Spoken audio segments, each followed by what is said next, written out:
You have seen the pocket cam. The pocket cam. You have seen the handlebar cam. This is exhausting. You've also seen the helmet cam. Least inconspicuous camera in existence. But our technology has grown.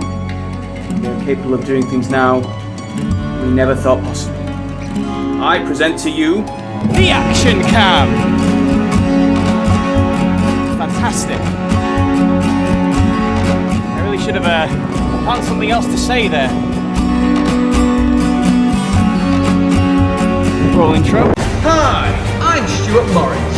I'm cycling to every large town near me in order of ascending distance and rating them, with the end goal of reaching Flamborough. This is your review.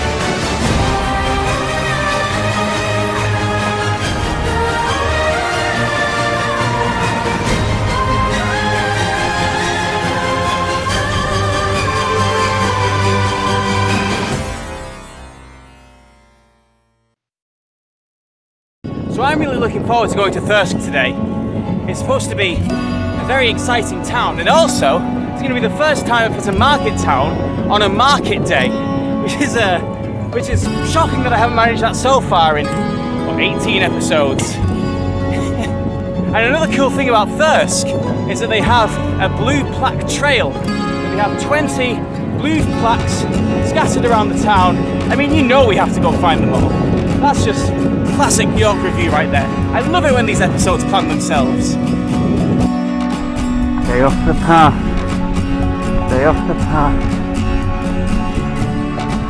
God, he's an angry one. Look at him. He's got madness in the eyes. Surrounding me.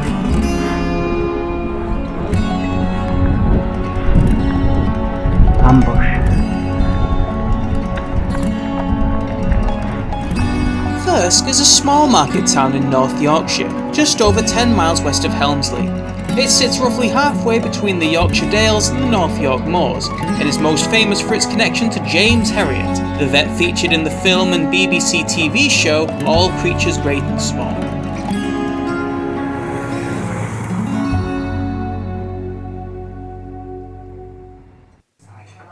I'm not sure where they found this clock.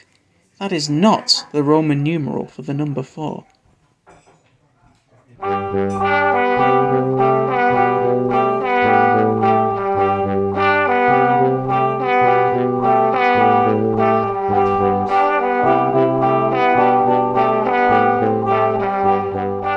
On Mondays and Saturdays, the centre of Thirsk is home to the Thirsk Market, selling sheets, clothes, fruit and other market staples. Winniesyorkshire Delights is one of the more notable stalls, winning Local Product of the Year in the 2017 Flavours of Herriot County Awards. She is known for serenading her customers with song, a recording of which can be found on YouTube. Hello, my name is Winifred Ruth English. My produce is homemade by myself in my kitchen here in Sandhutton near Thirsk. One of my products in particular is famous, which is called Beetroot relish. On this occasion I've made up a little song and I thought it'd be nice to share it with you, and if you want to look me up, I'm on Winnie's Yorkshire Delights Facebook page. This is called Winnie's Yorkshire Delights. Come and buy my beetroot relish, come and buy my beetroot relish, come and buy my beetroot relish, all you'll ever need. Winnie's Yorkshire Delight, Winnie's Yorkshire Delight, Winnie's Yorkshire Delight, born and bred in Yorkshire. Beetroot is a natural healer, great for treating things that ail you, filled with goodness as well as flavour, bringing you the finest. Winnie's Yorkshire Delight, Winnie's Yorkshire Delight, Winnie's Yorkshire Delight, born and bred in Yorkshire.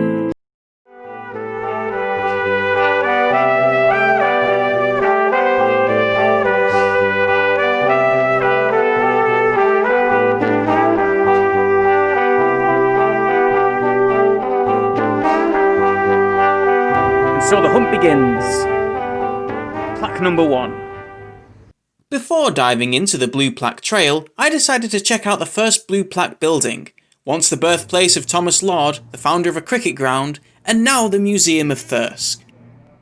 The star attraction of the museum is the Busby Stoop chair. In 1702, Thomas Busby was hanged for the murder of his father-in-law, Daniel Orty, cursing anyone who dared sit on his favourite chair as he was led to the gallows.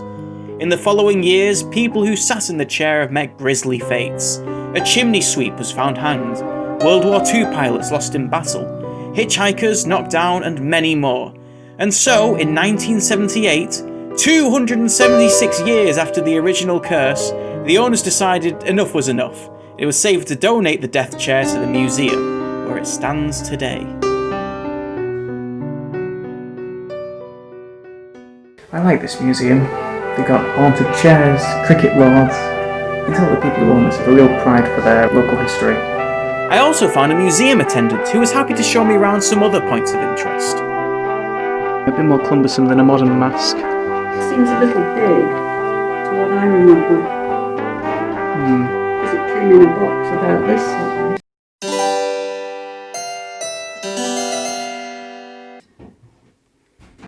And so, with my museum thirst quenched, I dedicated myself to the Blue Plaque Trail. Spot number 2, the Cross Keys, one of the oldest buildings in Thirsk, still using the original timber. Thirsk Hall, dating back to the 15th century. A museum dedicated to local vet and author James Herriot. Number 5, this plaque marks the spot where John Gilbert Baker used to live, who was a famous botanist. When I was in York and Pontefract, I was the weirdo going around taking pictures of all the pubs. And now I'm the weirdo going around taking pictures of all the blue plaques, which seems a lot more socially acceptable to me, although narrating them is still a bit odd. Number 6. Here is the former home of George Gibson Macaulay, a Yorkshire and English cricket champion. This building is the last remnant of Bamlett Engineering, a company which ran from 1860 until the 1960s. Bonus round! Courthouse, built in 1885 after a series of fires.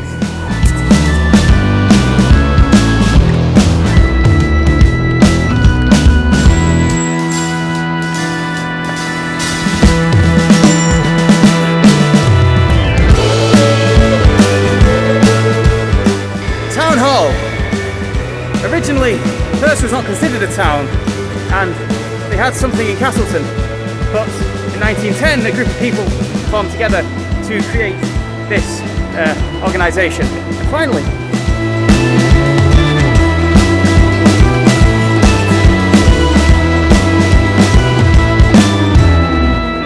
number 10, the Ritz Cinema, originally a Mechanics Institute. The former house of the late Joan Maynard, a Labour MP and radical socialist. Can't find number 12. I've been looking for so long. I've been lapping. I found the building. It's definitely this building. I know it is. I know it's because that's what it says on the leaflet. But I can't find the blue plaque, and I've lapped it like 3 times, and I'm going crazy. I must have spent about 10 minutes lapping that building, looking for that plaque. It was a disaster. Plaque 12 was nowhere to be found. As if taunting me, the example plaque on my map page was itself the missing plaque of Lambert Hospital. But there was no time left to grumble. I had no choice but to continue with one of the 20 plaques unseen. In 1836, this was an independent chemist, which lasted for 99 years until it was bought by Boots. Golden Fleece is an inn which opened in the 1800s with enough stable space for over 50 horses.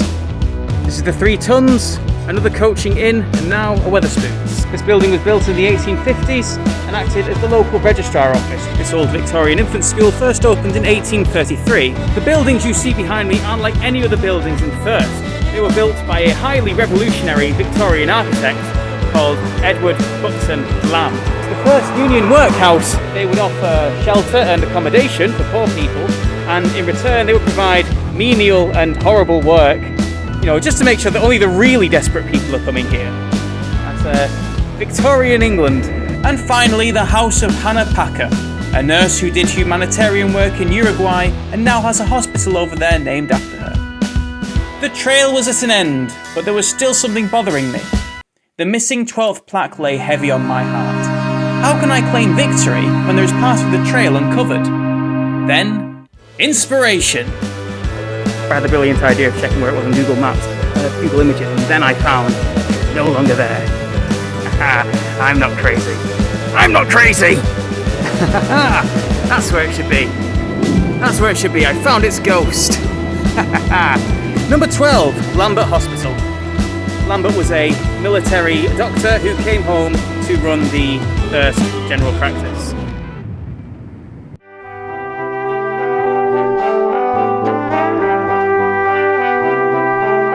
How much notice do you need for a car boot sale?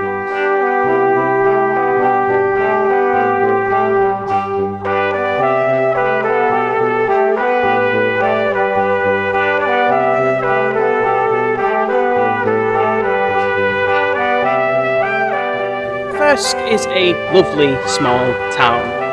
And while there isn't that much to do here, there are a lot of blue plaques which you can explore which tell you all about the town's history. Now, maybe some of those things aren't really plaque-worthy, but I like a town which is proud of its local history, and Thirsk is definitely that town.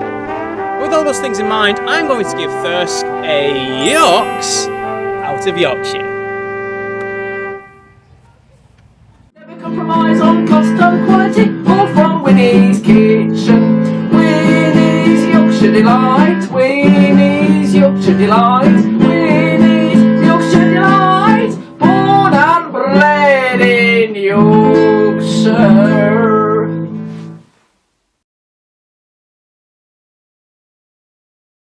What do you mean there's no sign of break-ins? Oh, he doesn't take anything, he just leaves Yorkshire products, like the tea, yeah, and the bread and the Yorkshire puddings. Hello? Oh, fat lot good that was.